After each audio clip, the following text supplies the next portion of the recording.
still trying to help them. They're allowed to be who they're going to be. And that's how we got to treat everyone in the midst of struggles. Let them be who they're going to be, but you have Christ in you.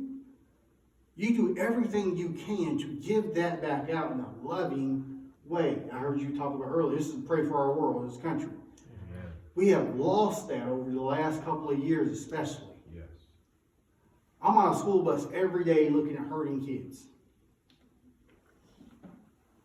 There's not one child I do not talk to.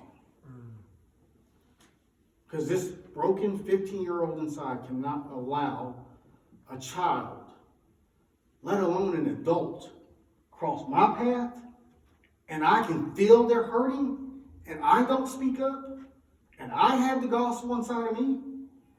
How dare we? So that's a call to go out these doors and talk. Again, you young people sitting here, I'm glad you're here. Seriously, I want you to think about this. Especially you young men, because men love women, but men are meant to be leaders.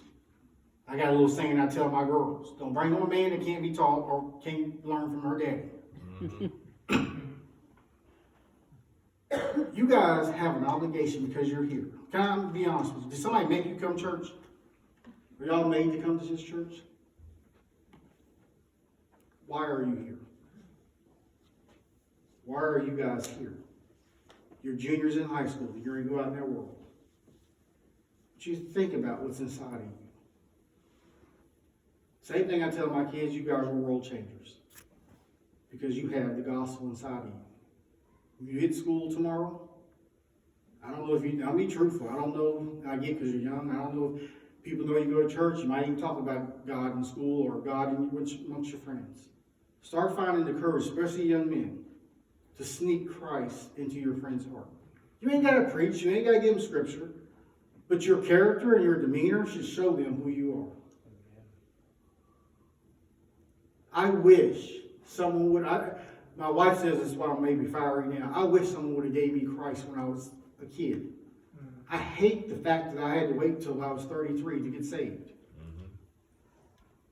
I mean, my life has been a true struggle, especially up to 33 years old. I'm so thankful I did not succeed in killing myself. I will tell you right now, I will not give up on Christ. Amen. I will not let him out of my heart. My daughters, I will not. Now, they can live how they want. But by the leading of the Holy Spirit, I'm going to be the kind of father they're going to want to live this life. And they do so far.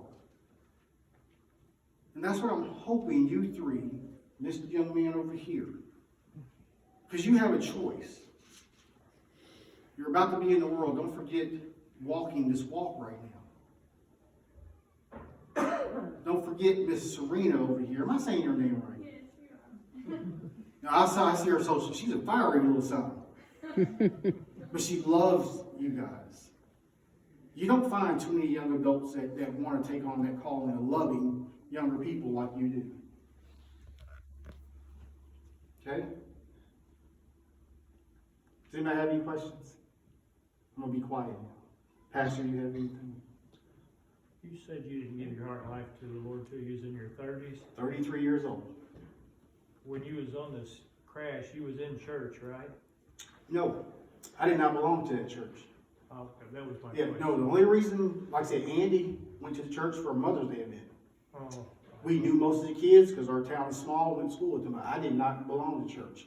We had our occasional, because I grew up in a little trailer park, and the church van would come around. That's all I did. But I did not know who God was until I was 33. Wow. And again, that's why I'm so passionate. Because I found God outside of the church, so to speak. There's a book I read called God Chasers. And forgive me, I'm a little hard on Christians sometimes. Because I think, because this is what it says. There's a line in that book that says, most people find Jesus sitting in a bar. At our lowest point, we find Jesus out there. Then other people find him and tell them to come to church. And we tell them there's bread in church. They come in them doors and they find crumbs. Because we don't adequately know how to love on them. And engage them. And pull on them. No matter who they are.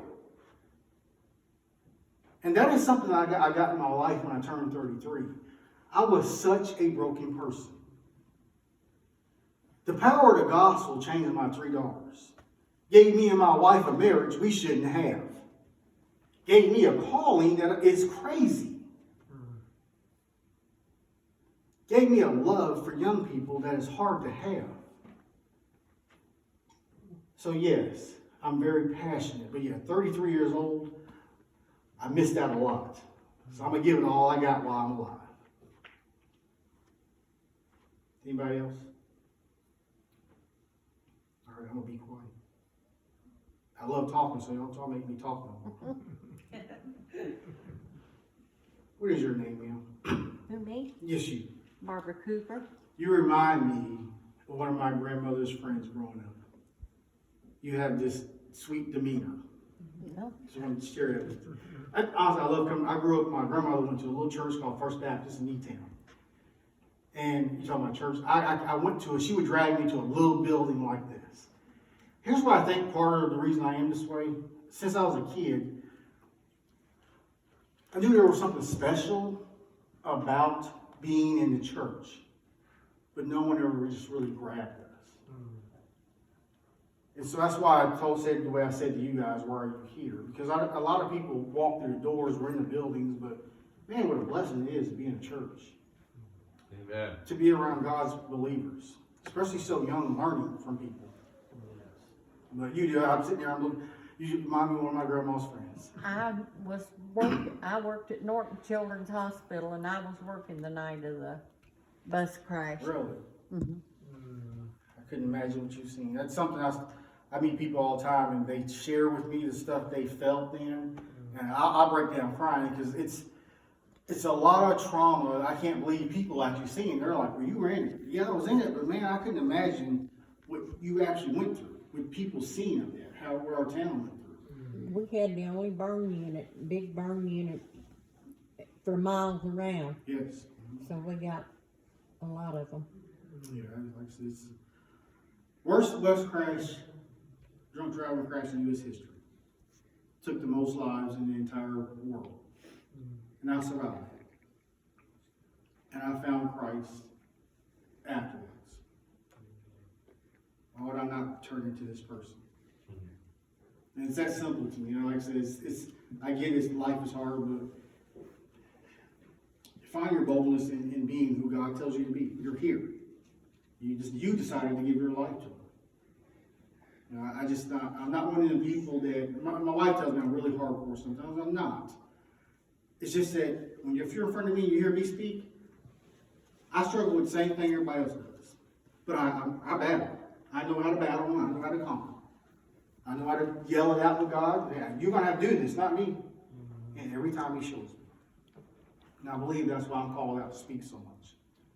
You know, like I said, I didn't ask for this. I go all over the place. Here in the last 2 weeks, I will have been in 7 places. One of the biggest callings I have is speaking to men in addiction in our town. Serena will see my Facebook, and I'll be at some addiction house speaking to broken men in addiction. And that's what I want you guys to get. Everyone deserves to be loved and forgiven. I don't care who they are. You know, we tend to look down on people going through the worst things and because they've done something. I always think about the 2 thieves on the cross. Amen. You know, because everyone, how'd you forgive Larry Mahoney? I don't know, I just did. For me in my heart, no matter who I'm looking at, they deserve our Savior just like I got it. Who says we're to hold anything back? That's the gospel. And I believe that's why He set me out here the way He has. Because no one understands why I turned into this person. I want you to see heaven. Amen. All right.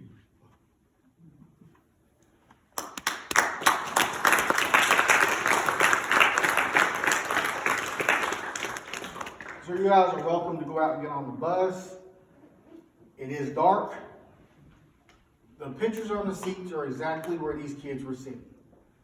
And I won't say I'm happy y'all can see it dark, but because it's very powerful at night because you get more of a picture of what happened to us. It's just their pictures on the seats where they were exactly sitting at. My picture's on the sixth seat. I will share now. You guys actually the first people to really hear about it. Matter of fact, I didn't share. The bus I have now, someone gave it to me. Like I said, again, believing in signs and wonders.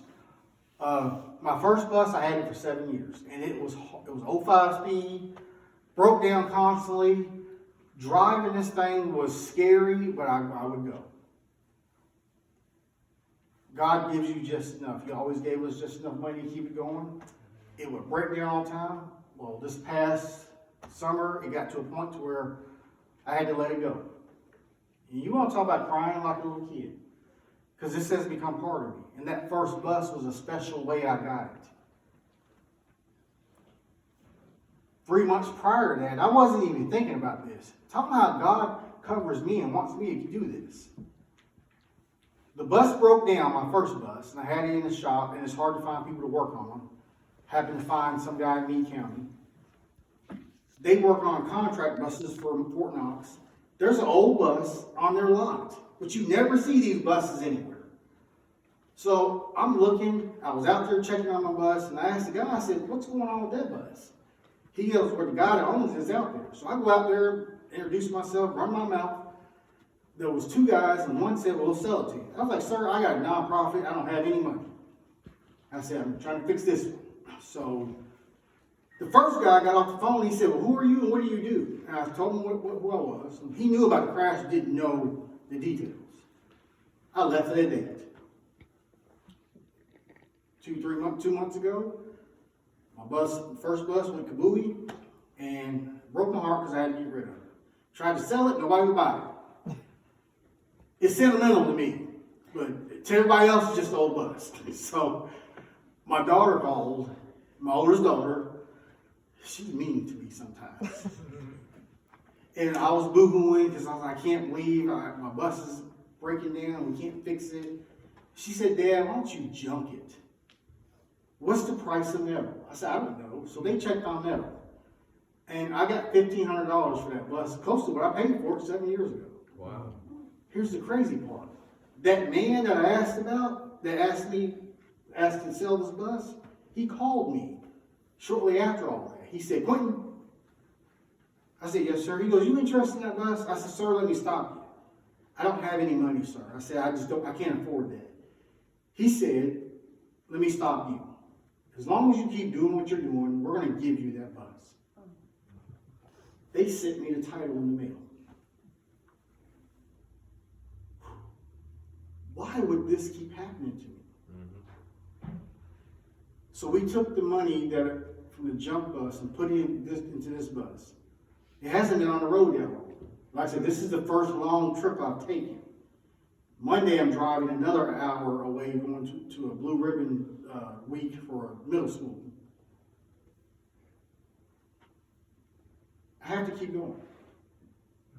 This bus is a 1990 versus my other bus was an 87.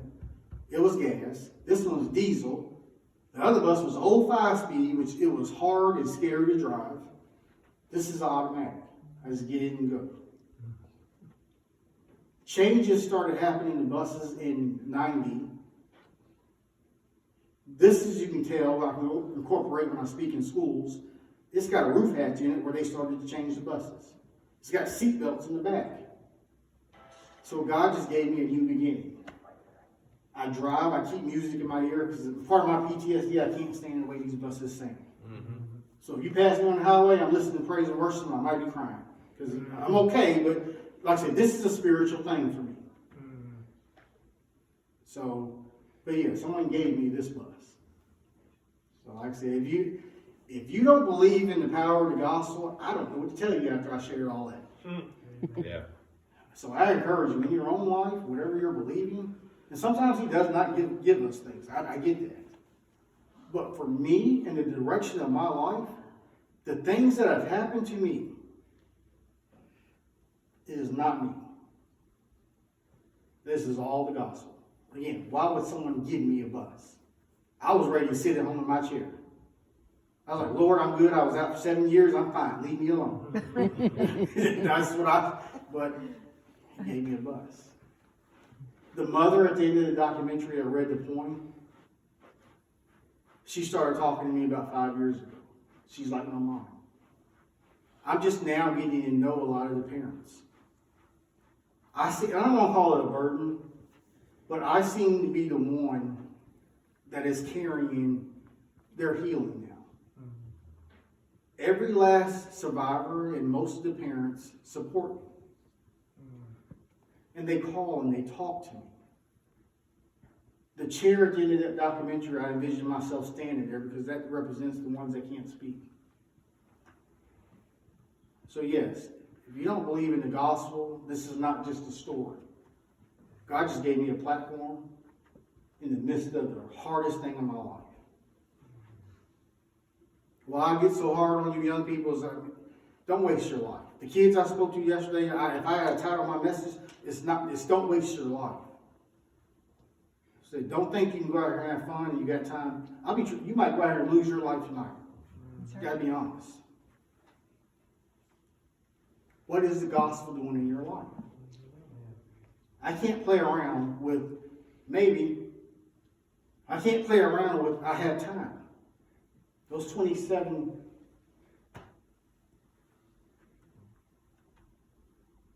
they didn't have time.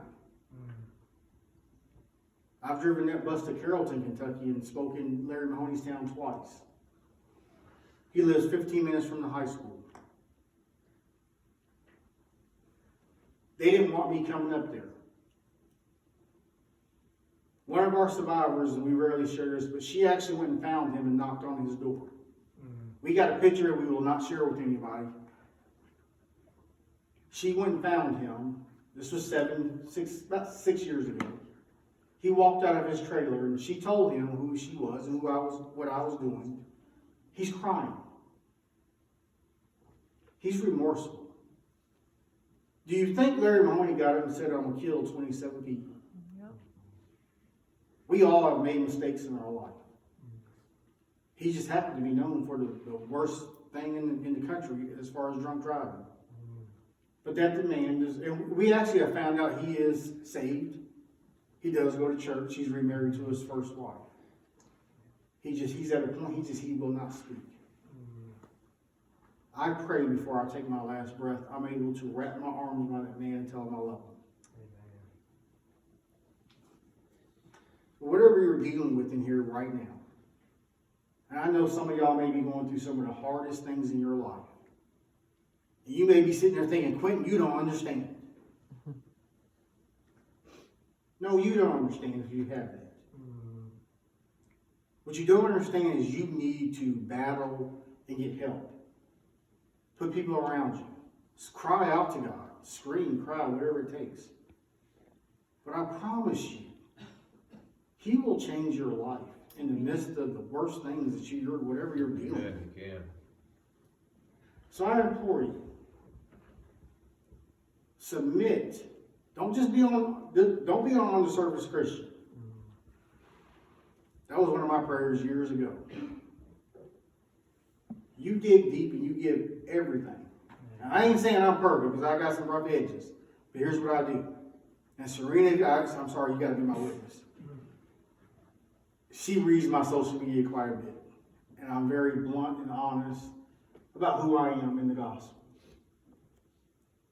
Most of the things I post are stuff that I'm dealing with. But it's always about the gospel. It's always encouraging. So go out of here changed. What do you think about everything I shared tonight? Mm-hmm.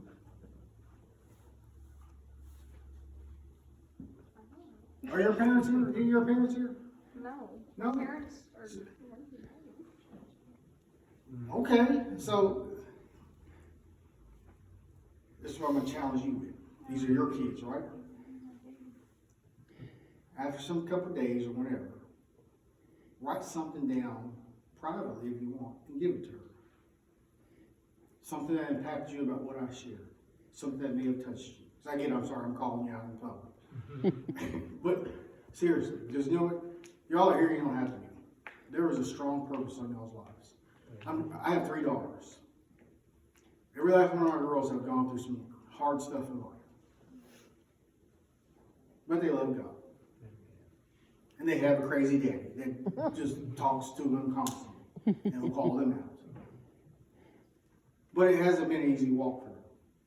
And the only reason I'm like that is because close to your age, I should have died.